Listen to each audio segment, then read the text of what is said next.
and Yes. it's very risky, I would say, just because you're dealing with a Shadow Fiend and Quap, both of I think which are pretty good at defending as far as cores go, and Techies, which is, it's a little bit similar to the Vici newbie game that we saw earlier. It's like, okay, Sankey on one side to try and defend, and Dragonite to try and limit that window and just push high ground if you make one simple mistake. It's a bad lane matchup too for Shiki. Yeah, playing against really Quap or Shadow Fiend, who should both on paper beat Dragonite, but Shiki did really well in a match earlier this tournament in a Dragonite versus Quap matchup, I think it was. He actually surprised me a lot there. So maybe he's just very comfortable with the matchup. We'll see. Yeah, and Sand King rounding things out for EG. Dakota, how do you feel about this matchup this time around? Definitely a few changes. I'm very intrigued about this, like, a la carte techies without the Tusk and how they're going to try to find a way to utilize. He normally gets a lot out of that first Snowball Suicide to give him the boost into the quick Soul Ring. If he's paired up into a lane that's going to be very aggressive with this Undying, I don't know. I'm curious. And I'm also very curious to see how C-Deck deal with the techies. Like, this time it's not going to happen. Are we going to get out to the lanes fast, scout things out? This is going to be interesting. Yeah, it's definitely going to be a bit of a challenge for C-Deck. We'll see how they've prepared in Game 2, trying to secure that first-place seed against EG. All right, welcome everybody in from the mainstream. We had a short little pause. We were having actually an interesting conversation, Blitz and I, about evil geniuses, and I mentioned that EG, I feel like one of their strongest aspects when it comes to them as a team is their initiation, and that kind of makes sense, seeing as they always, Sumail Storm Spirit is kind of one of the most signature heroes, and Storm is one of the best initiators out there, but I feel like that's what Evil Geniuses, despite the fact that C-Deck do have all this great five-man team fight, EG will always get the jump. Yeah, it's just such a big part of their strategy of being able to start the fights and then look at the landscape and figure things out. Like I feel like that's pretty much what EG do. They get into a fight and then they can back each other up. They get to kind of make their own plans within the fight and say, we have to do this, this, and this to win the fight. And you can see that in the way they re-engage and disengage. And they make that first poke and then exploit the openings from there. Yeah, and it always seems like, Sumail or Fear lived with 10 HP because X player backed them up, and that was such a good team fight. Like, we see that happen so frequently. But speaking of Sumail, for me personally, player of the tournament, like the amount of games that he single-handedly won his team, like I've counted about 4 or 5 games where he just destroys the enemy mid laner, and at this level of competition, for him to be able to solo kill people, like consistently, is just kind of absurd. It is pretty insane how that, like, we really can't keep our eyes off of Sumail in this middle lane. Like, he's going up against a Dragonite Disruptor, and yet there's still like a 50% chance that he's going to walk away with the first blood. There is a small 50% chance. Are you really, Kev? We're going with 50%. He either gets the kill or he doesn't. I don't think that's how it works, but percentages. Hey. All right, so, but my main thing... Courier? Oh, PPD. That was close. He was just like half a foot away from being able to get that next one. I guess my main thing, though, as a mid player, if you're able to solo kill the enemy's mid, it means so much for the rest of your team. It bolsters your confidence. It allows you to be the most farmed hero in the game. It just does as a result of that. We saw that in the last game alone, so they have to be careful. And Universe at top is actually just getting into a man fight, and Aggressive can't really fight him because he's opted to go for the flat cannon first, and now with PPD up here, he's actually doing so well in this lane right now. I kind of forget about Caustic Finale and the change that occurred, but boy, that ability is so strong in 1 versus 1 scenarios, or maybe just like 2 versus 2. You know what it was? I was playing in Dirt Mall, and it came down to between me and Nigma, and we had to play 1 versus 1 mids, and Slax just chose the heroes kind of at random.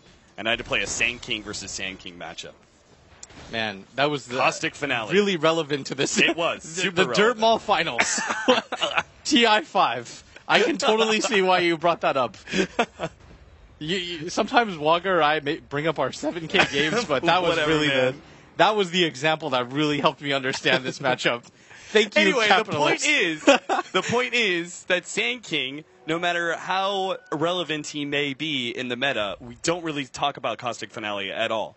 All right, and it requires a sort of stupid like 1 versus 1 mid for you to actually go back and go, well, Caustic Finale, that's an ability, right? Yeah. I'm just pulling. I know you're just razzing me. Yeah, I'm just trying to get you frustrated. He's trying to figure out if I'm Mafia right now. When Cap gets frustrated, he just gets progressively angrier.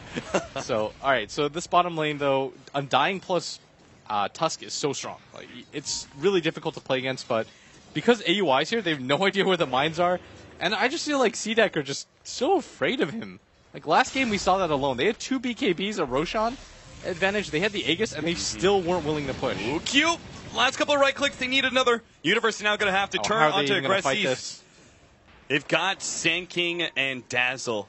That seems to be just enough sustain for them to be able to survive through those rocket barrages. This dual lane is doing, and dual lanes on both sides are doing incredibly well, I would say, for EG, despite their unique flavor.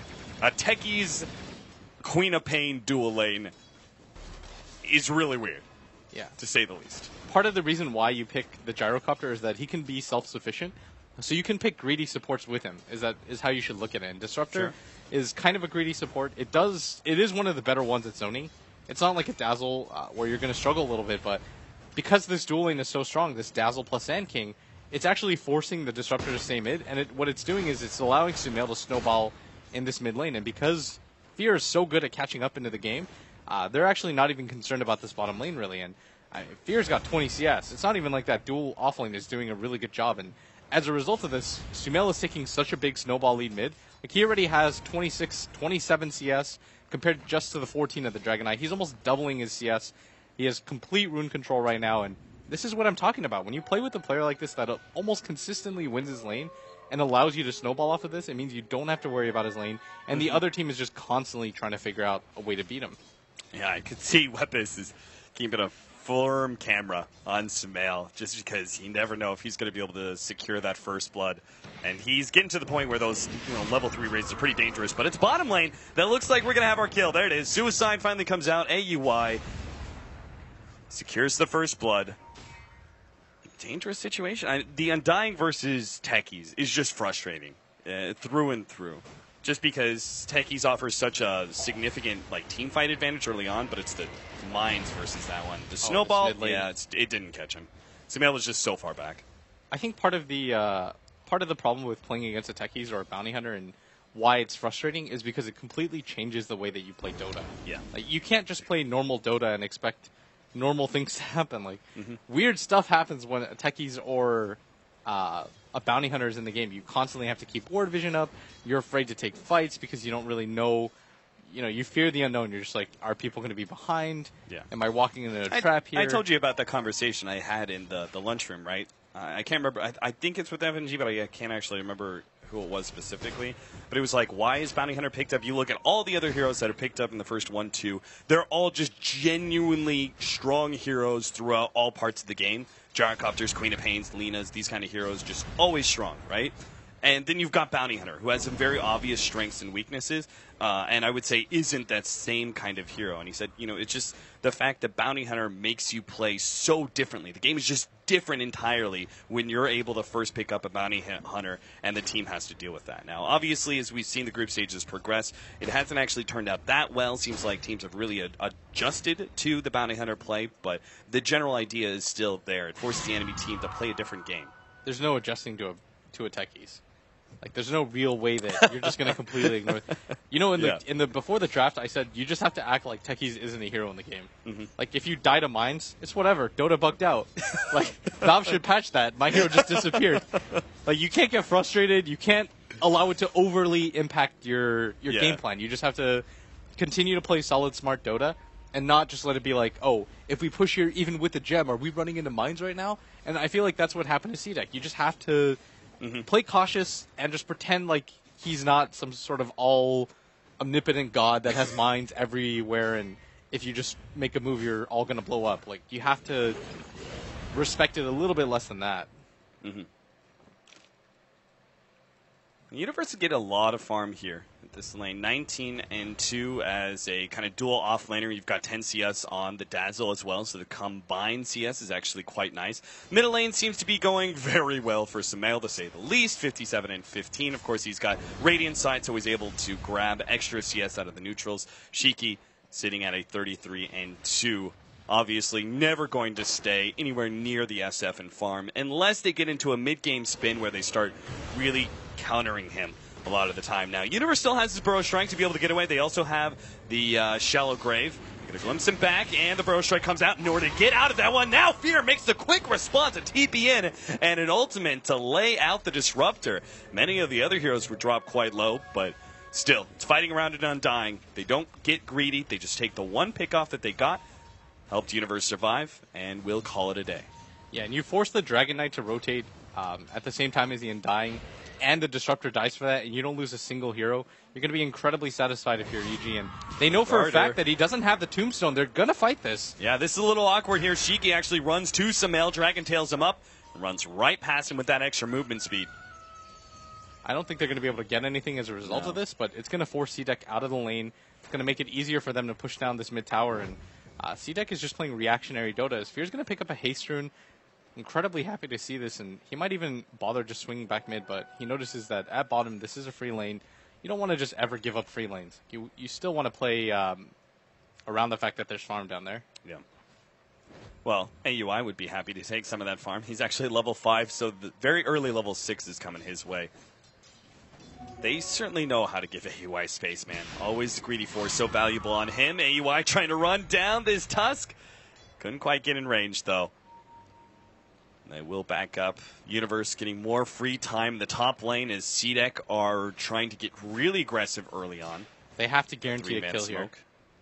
They're using, this is such a big resource. The Gyrocopter's not farming top at all, and you notice that EG actually just completely backed off because they realize the Gyro's not pushing out this top lane. Like, it's almost by his tower, and he's still not here, and so it's guaranteed that they're off the map. And you see Universe actually rotate too, and they're actually going to pincer C-Deck, and Universe is going to spot them out. They know they're here, and C-Deck's stuck in such a weird position because they don't want to give this up, but they're not in the best position to continue pursuing. And so what they have to do now is almost go for this push with Shiki, but he doesn't have the Elder Dragon form.